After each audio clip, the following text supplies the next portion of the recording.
C'est vrai que je me suis intéressé à transformer le Vieux-Port. Parce que je pense que dans une ville, il faut une grande agora où on se rencontre et où les gens viennent quand ils sont contents, quand ils veulent se promener, se voir. Moi, j'aime les endroits où il y a des jeunes, des vieux, des blancs, des noirs et où ça passe dans tous les sens. J'aime ces endroits où il y a de l'aléatoire, si vous voulez. Et de regard, je trouve qu'il n'y a rien de plus beau que des gens qui circulent, des corps, des fesses, des têtes, des chevelures.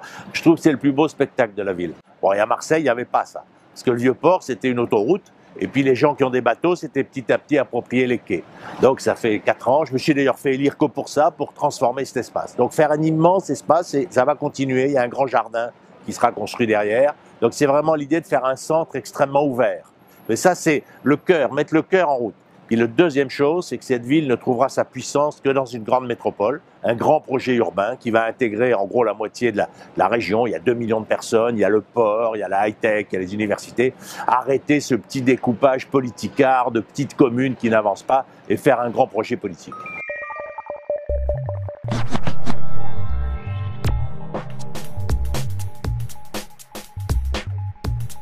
C'est là où ça brasse. Des endroits incertains, on ne sait pas très bien si on est en sécurité, si on n'y est pas, etc. Ce que je préfère quand j'ai ça, c'est le tram. Il faut préserver ce que l'histoire a façonné. Oh, le pire dans les villes, c'est les entrées de ville.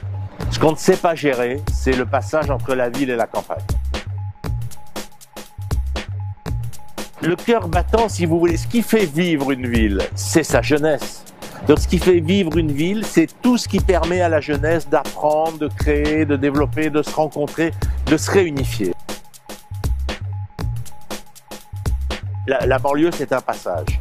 Et donc je pense que les villes ont besoin de lieux de passage parce qu'il y a des gens qui arrivent, qui apprennent, qui s'affrontent, ça fait du bruit. Donc ça, est-ce que ça sera encore bien? Mais ne fermons pas les entrées des villes pour les plus faibles. Je pense qu'en ce moment, on a tellement peur qu'on produit beaucoup plus des trucs pour dire pourquoi on a peur que pour être capable de penser l'utopie. Ah, c'est la société numérique. C'est, si vous voulez, le fait qu'on est dans un monde collaboratif et que ça veut dire qu'on sera en réseau avec qui on veut.